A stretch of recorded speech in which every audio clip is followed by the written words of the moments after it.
रियो+20 सम्मेलन वर्ष 1992 में आयोजित पृथ्वी सम्मेलन के ठीक 5 वर्षों बाद 23 to 27 जून 1997 के मध्य न्यूयॉर्क में संयुक्त राष्ट्र महासभा ने एक विशेष बैठक का आयोजन किया, जो रियो 5 या पृथ्वी सम्मेलन 5 के नाम से जाना जाता है। याद रखिएगा, रियो 5 या पृथ्वी सम्मेलन 5 के नाम से जाना जाता है। यह बैठक एजेंडा 21 को लागू करने की दिशा में उठाए गए कदमों के मूल्यांकन हेतु बुलाई गई थी। एजेंडा 21 के तहत पहली बैठक में उन सभी कारकों को सूचीबद्ध किया गया था जिसे टिकाऊ विकास के लक्ष्यों को हासिल करने के लिए महत्वपूर्ण माना जाता है। उल्लेखनीय है कि रियो+10 का आयोजन जोहान्सबर्ग, दक्षिण अफ्रीका में सितंबर 2002 में एवं रियो+20 का आयोजन रियो डी जेनेरियो, ब्राज़ील में 20 से 22 जून 2012 के मध्य संपन्न हुआ। रियो+20 धारणीय विकास पर संयुक्त राष्ट्र सम्मेलन का लघु नाम है। रियो+20 धारणीय विकास पर संयुक्त राष्ट्र सम्मेलन का लघु नाम है। यह सम्मेलन जून 2012 में रियो डी जेनेरियो, ब्राज़ील में संपन्न हुआ था। यह सम्मेलन वर्ष 1992 में रियो डी जेनेरियो में हुए पृथ्वी सम्मेलन की 20वीं वर्षगांठ तथा वर्ष 2002 में जोहान्सबर्ग में आयोजित विश्व सतत विकास सम्मेलन की 10वीं वर्षगांठ के उपलक्ष्य में आयोजित किया गया था। वर्ष 2012 में ब्राज़ील के रियो डी जेनेरियो में आयोजित रियो+20 सम्मेलन के घोषणा पत्र का शीर्षक द फ्यूचर वी वांट था। इस मसौदे में जनसंख्या नियंत्रण, गरीबी उन्मूलन, सतत विकास, सामाजिक समानता इत्यादि पहलुओं पर विचार किया गया। इस सम्मेलन में भारत ने हरित अर्थव्यवस्था ग्रीन इकोनॉमी को प्रोत्साहित करने की आवश्यकता पर बल दिया तथा हरित अर्थव्यवस्था में रुचि रखने वाले देशों को समर्थन प्रदान करने के लिए सरकारों आदि से कार्यवाही का आह्वान किया। इस आह्वान पर संयुक्त राष्ट्र की प्रत्यक्ष प्रतिक्रिया के फलस्वरूप हरित अर्थव्यवस्था पर कार्यवाही के लिए भागीदारी partnership for action on green economy PAGE page का सृजन किया गया। ध्यातव्य है कि सतत लक्ष्यों को प्राप्त करने के लिए रियो+20 सम्मेलन में कोई स्पष्ट रणनीति नहीं बनाई गई। इसके साथ किसी कानूनी बंधन की व्यवस्था नहीं की गई। औद्योगिक राष्ट्रों का पर्यावरण व सतत विकास के मुद्दों के प्रति उदासीन रवैया भी इस सम्मेलन को अपेक्षित सफलता नहीं दिला सका। प्रश्न कोश: आमतौर पर समाचारों में आने वाला रियो+20 सम्मेलन क्या है? यह धारणीय विकास सस्टेनेबल डेवलपमेंट पर संयुक्त राष्ट्र सम्मेलन है। यही उत्तर सही है। आइए इसके एक्सप्लेनेशन को देखते हैं। रियो+20 धारणीय विकास पर संयुक्त राष्ट्र सम्मेलन का लघु नाम है। यह सम्मेलन जून 2012 में रियो डी जेनेरियो, ब्राज़ील में संपन्न हुआ था। यह सम्मेलन वर्ष 1992 में रियो डी जेनेरियो में हुए पृथ्वी सम्मेलन की 20वीं वर्षगांठ तथा वर्ष 2002 में जोहान्सबर्ग में आयोजित विश्व सतत विकास सम्मेलन की 10वीं वर्षगांठ के उपलक्ष्य में आयोजित किया गया था। अगला प्रश्न संख्या 2। पृथ्वी सम्मेलन +5 आयोजित हुआ था, तो ये उसी के जस्ट 5 साल बाद 1992 के 5 साल के बाद 1997 में हुआ था। इसका उत्तर हो जाएगा डी। एक्सप्लेनेशन: वर्ष 1992 में विश्व भर के नेता ब्राज़ील के शहर रियो डी जेनेरियो में पृथ्वी सम्मेलन में एकत्र हुए थे। ठीक 5 वर्ष बाद 23 से 27 जून 1997 के मध्य न्यूयॉर्क में संयुक्त राष्ट्र महासभा ने एक विशेष बैठक का आयोजन किया, जो रियो+5 या पृथ्वी सम्मेलन 5 के नाम से जाना जाता है। यह बैठक एजेंडा 21 को लागू कराने की दिशा में उठाए गए कदमों के मूल्यांकन हेतु बुलाई गई थी। प्रश्न संख्या 3। रियो+20 घोषणा पत्र का शीर्षक था the future we want. First answer, the future we want.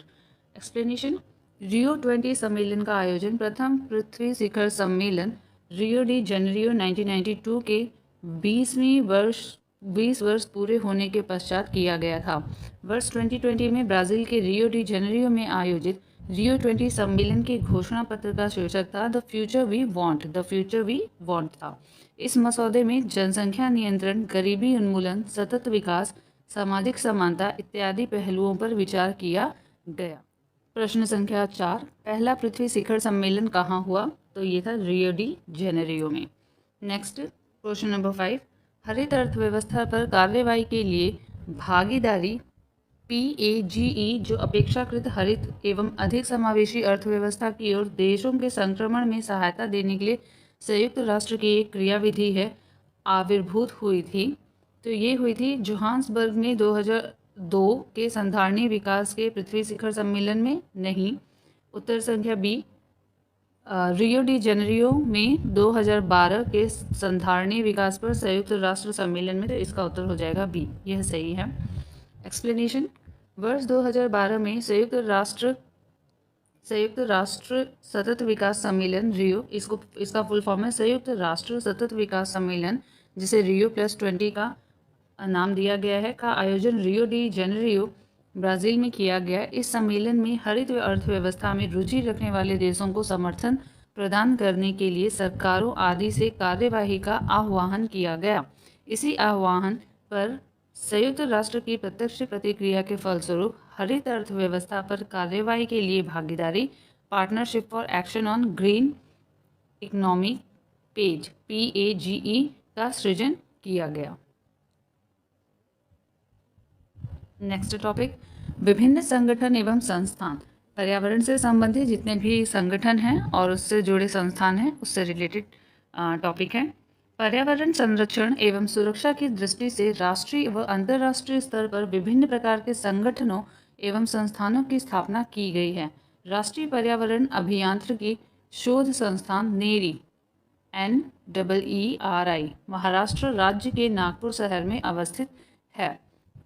इसकी स्थापना वर्ष 1958 में केंद्रीय लोक स्वास्थ्य इंजीनियरिंग शोध संस्थान CPHERE के रूप में वाटर सप्लाई, सीवरेज प्लान, इससे संबंधित बीमारियों एवं औद्योगिक प्रदूषण की रोकथाम के क्षेत्र में शोध एवं विकास के लिए की गई थी।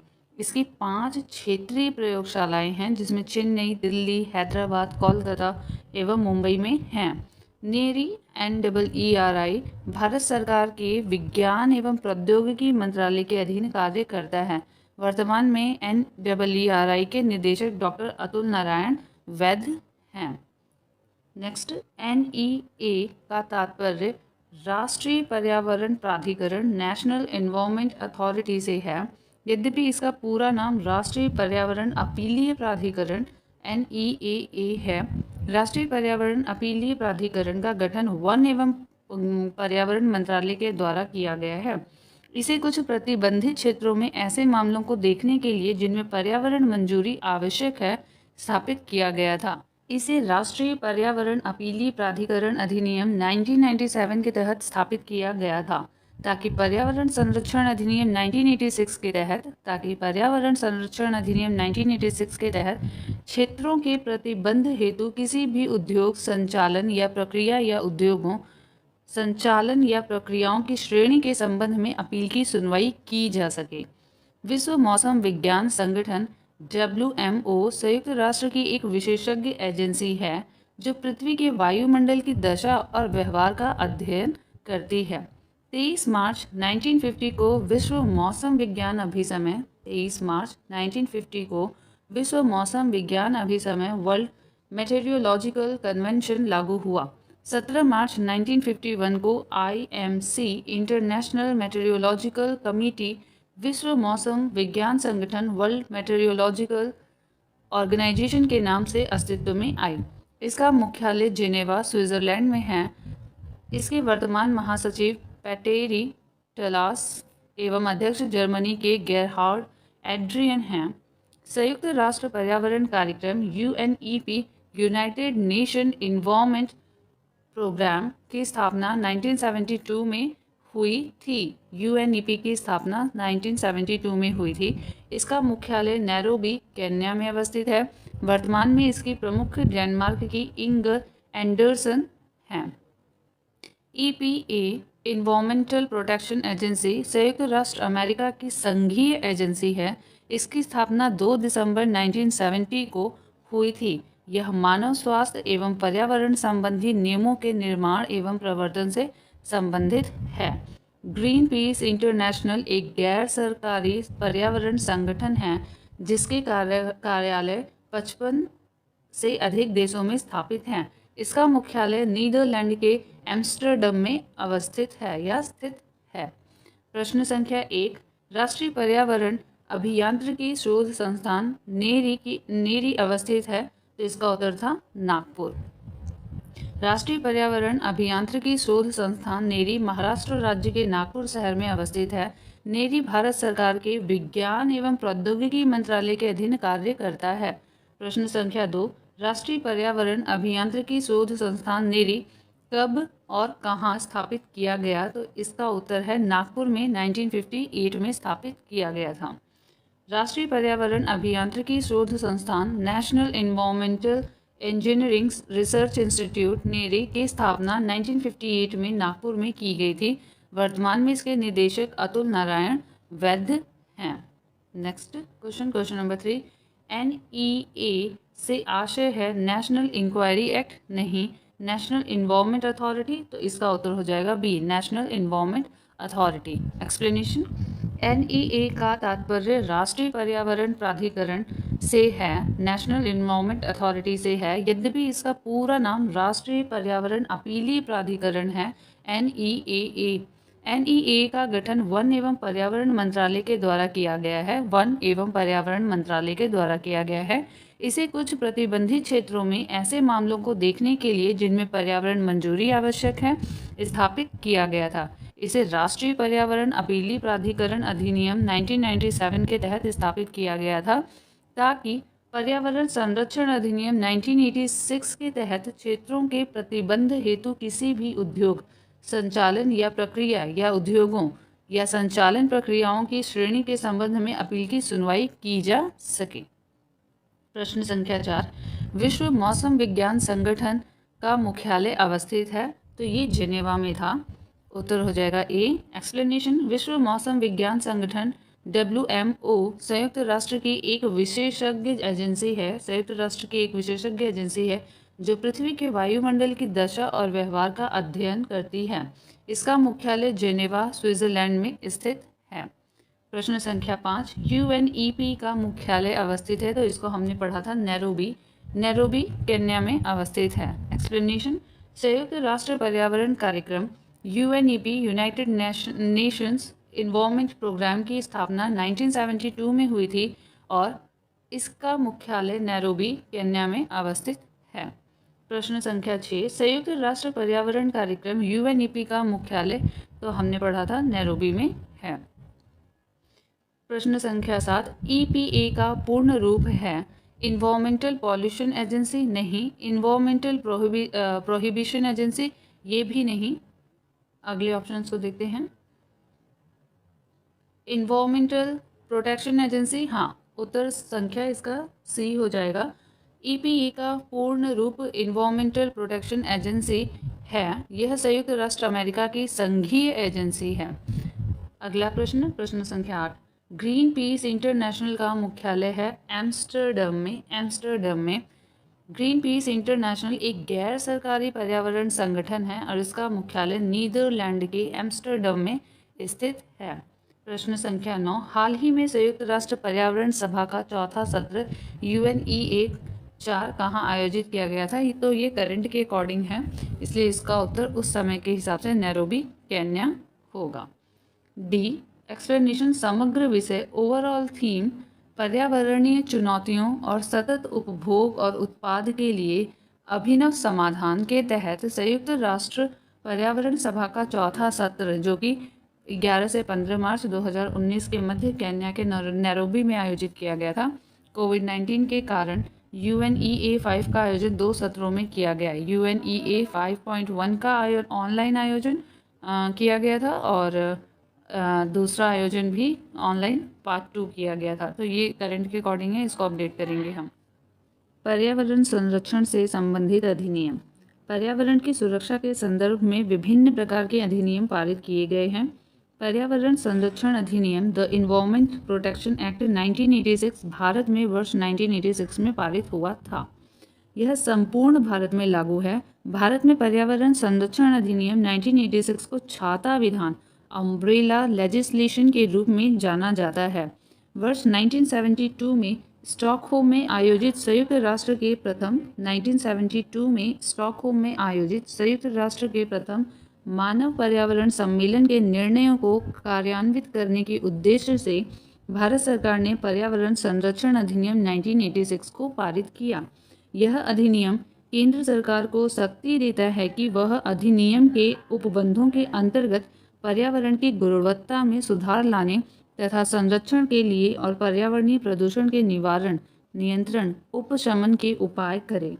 उल्लेखनीय है कि भोपाल गैस त्रासदी के बाद भारत सरकार ने संविधान के अनुच्छेद 253 के तहत पर्यावरण संरक्षण अधिनियम 1986 को पारित किया। इस अधिनियम ने पर्यावरण संरक्षण की दिशा में बनाए गए अन्य कानूनों में समन्वय बनाने व उन्हें मार्गदर्शन प्रदान करने में महत्वपूर्ण भूमिका निभाई है। जेनेटिक इंजीनियरिंग अनुमोदन समिति का गठन पर्यावरण संरक्षण अधिनियम 1986 के अधीन किया गया है। ध्यातव्य है कि 22 जुलाई 2010 को गजट नोटिफिकेशन के द्वारा जेनेटिक इंजीनियरिंग अनुमोदन समिति जेनेटिक इंजीनियरिंग अप्रूवल कमेटी का नाम बदल दिया गया है।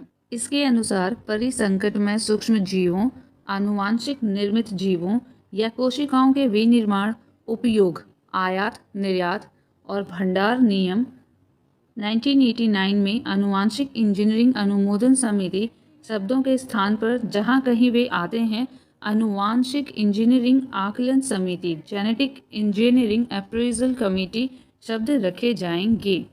पर्यावरण संतुलन के संरक्षण में प्रत्यक्षतः संबंध वन नीति और पर्यावरण सुरक्षा अधिनियम 1986 का है, जबकि औद्योगिक नीति और शिक्षा नीति में भी पर्यावरणीय दृष्टिकोण को सम्मिलित किया गया है। राष्ट्रीय हरित न्यायाधिकरण अधिनियम 2010 भारतीय संविधान के अंतर्गत दिए गए नागरिकों को स्वच्छ पर्यावरण में रहने के अधिकार, जो जीवन के अधिकार अनुच्छेद 21 में अंतर्निहित है, के अनुरूप है। इस अधिनियम के द्वारा देश में एक राष्ट्रीय हरित न्यायाधिकरण नेशनल ग्रीन ट्रिब्यूनल का गठन किया गया है। वर्तमान में इसके अध्यक्ष जस्टिस आदर्श कुमार गोयल हैं। राष्ट्रीय हरित न्यायाधिकरण की स्थापना राष्ट्रीय हरित न्यायाधिकरण अधिनियम 2010 के तहत 18 अक्टूबर 2010 को किया गया था।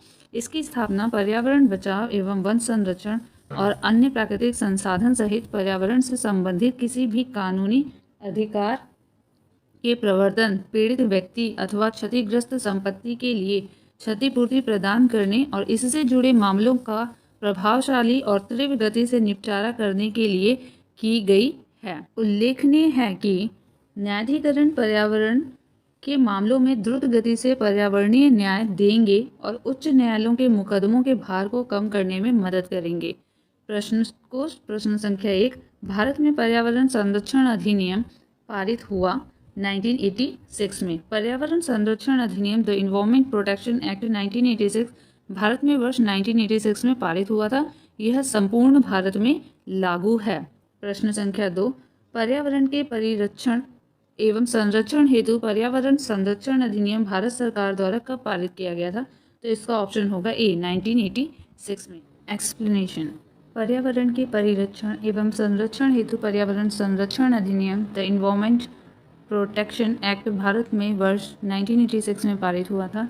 इसे छाता विधान अम्ब्रेला लेजिस्लेशन के रूप में जाना जाता है। वर्ष 1972 में स्टॉकहोम में आयोजित संयुक्त राष्ट्र के प्रथम मानव पर्यावरण सम्मेलन के निर्णयों को क्रियान्वित करने के उद्देश्य से भारत सरकार ने पर्यावरण संरक्षण अधिनियम 1986 पारित किया। अगला प्रश्न, भारत में पर्यावरण सुरक्षा अधिनियम निम्नलिखित में से किस वर्ष में पारित हुआ था? पर्यावरण सुरक्षा अधिनियम 1986 में पारित हुआ था, तो ऑप्शन बी। क्वेश्चन नंबर 4, निम्नलिखित वर्षों में से कब पर्यावरण संरक्षण अधिनियम पारित हुआ था? अगेन पर्यावरण संरक्षण अधिनियम 1986, ऑप्शन बी इसका उत्तर है। प्रश्न संख्या 5, निम्नलिखित में से किस वर्ष में भारत सरकार द्वारा पर्यावरण संरक्षण अधिनियम पारित किया गया? एक ही प्रश्न को कई तरीके से पूछा गया है, तो इसका उत्तर है 1986, ऑप्शन बी। प्रश्न संख्या 6, पर्यावरण सुरक्षा अधिनियम EPA को अन्य किस नाम से जाना जाता है? तो अभी ऊपर एक्सप्लेनेशन में हमने पढ़ा था छाता विधान, ऑप्शन ए इसका सही उत्तर है। प्रश्न संख्या 7, जेनेटिक इंजीनियरिंग अनुमोदन समिति का गठन। जेनेटिक इंजीनियरिंग अनुमोदन समिति का गठन निम्नलिखित में से किसके अधीन किया गया है? तो पहला ऑप्शन है खाद्य सुरक्षा मानक अधिनियम, नहीं।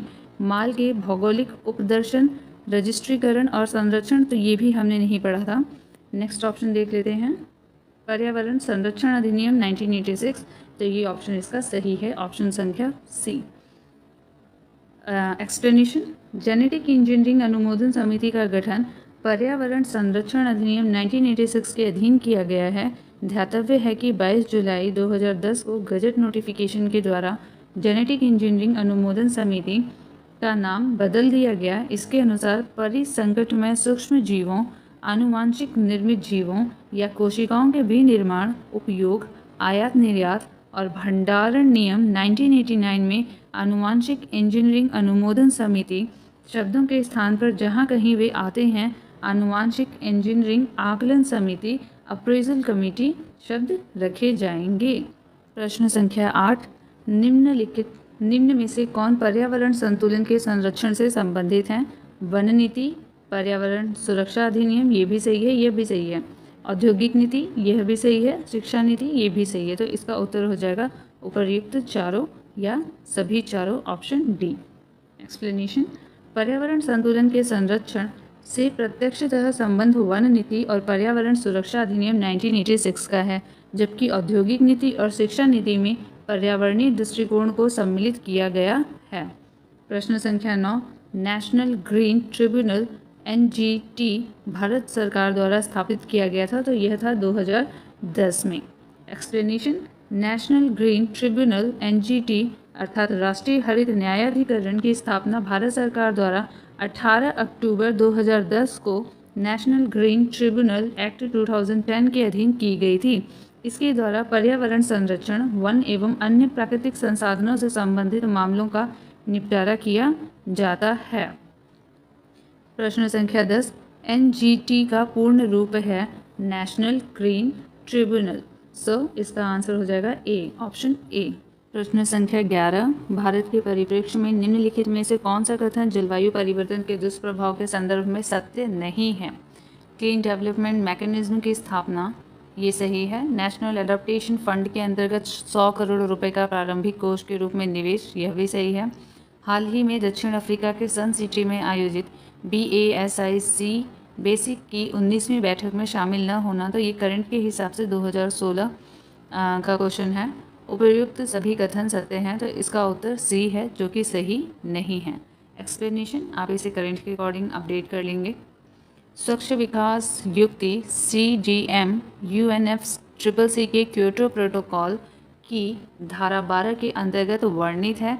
इसके तहत एनेक्स्चर फर्स्ट के विकसित देश गैर एनेक्स्चर फर्स्ट देशों में स्वच्छ विकास युक्ति योजनाएं कार्यान्वित कर कार्बन क्रेडिट प्राप्त कर सकते हैं।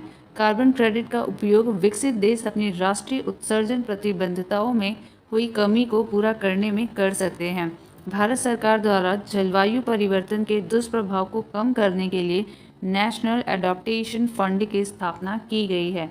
बेसिक की 19वीं बैठक में शामिल न होने का जलवायु परिवर्तन के दुष्प्रभाव का सामना करने से कोई भी संबंध नहीं है। प्रश्न संख्या 12, राष्ट्रीय हरित न्यायाधिकरण अधिनियम 2010 भारतीय संविधान के निम्नलिखित में से कौन सा से प्रावधान के अनुरूप अधिनियमित हुआ था या हुए थे? फर्स्ट ऑप्शन, स्वस्थ पर्यावरण के अधिकार के अनुरूप, जो अनुच्छेद 21 के अंतर्गत जीवन के अधिकार का अंग माना जाता है, यह उत्तर सही है। अनुच्छेद 275(1) के अंतर्गत अनुसूचित जनजातियों के कल्याण हेतु अनुसूचित क्षेत्रों में प्रशासन का स्तर बढ़ाने के लिए प्रावधानित अनुदान के अनुरूप, ये ऑप्शन नहीं। ऑप्शन संख्या 3, अनुच्छेद 243(a) के अंतर्गत उल्लिखित ग्राम सभा की शक्तियों और कार्यों के अनुरूप, तो इसका उत्तर हो जाएगा ऑप्शन ए, केवल एक, तो ऑप्शन हो जाएगा ए। एक्सप्लेनेशन, राष्ट्रीय हरित न्यायाधिकरण अधिनियम 2010 भारतीय संविधान के अंतर्गत दिए गए नागरिकों के स्वच्छ पर्यावरण में रहने के अधिकार, जो जीवन के अधिकार अनुच्छेद 21 में अंतर्निहित है, के अनुरूप है। इस अधिनियम के द्वारा देश में एक राष्ट्रीय हरित न्यायाधिकरण का गठन किया गया है। प्रश्न संख्या 13, राष्ट्रीय हरित अधिकरण NGT किस प्रकार केंद्रीय प्रदूषण नियंत्रण बोर्ड से भिन्न है? पहला ऑप्शन, NGT का गठन एक अधिनियम द्वारा किया गया है। जबकि CPCB का गठन सरकार के कार्यपालक आदेश से किया गया है। सेकंड, NGT पर्यावरणीय न्याय उपलब्ध कराता है और उच्चतर न्यायालयों में मुकदमों के भार को कम करने में सहायता करता है, जबकि CPCB झरनों और कुओं की सफाई को प्रोत्साहित करता है तथा देश में वायु की गुणवत्ता में सुधार लाने का लक्ष्य रखता है। तो यहाँ पे ऑप्शन केवल 2 सही है। एक्सप्लेनेशन देखते हैं। राष्ट्रीय हरित अधिकरण की स्थापना अक्टूबर 2010 में राष्ट्रीय हरित अधिकरण अधिनियम 2010 के तहत वनों एवं अन्य प्राकृतिक संसाधनों के पर्यावरण संरक्षण से संबंधित मामलों के प्रभावी एवं तीव्र निपटान के लिए की गई थी। केंद्रीय प्रदूषण नियंत्रण बोर्ड एक सांविधिक संगठन है जिसका गठन सितंबर 1974 में जल प्रदूषण निवारण एवं नियंत्रण अधिनियम 1974 के तहत किया गया था। स्पष्ट है कि कथन एक असत्य है। पर्यावरणीय मुद्दों पर राष्ट्रीय हरित न्यायाधिकरण का समर्पित क्षेत्राधिकार द्रुत गति से पर्यावरणीय न्याय उपलब्ध कराता है तथा उच्चतर न्यायालयों में मुकदमों का भार कम करने में मदद करता है। जल प्रदूषण निवारण नियंत्रण अधिनियम 1974 तथा वायु प्रदूषण निवारण एवं नियंत्रण अधिनियम 1981 में वर्णित CPCB के मुख्य कार्यों में नदियों, कुओं की स्वच्छता को बढ़ावा देना तथा देश में वायु की गुणवत्ता में सुधार करना शामिल है। अतः कथन 2 सत्य है।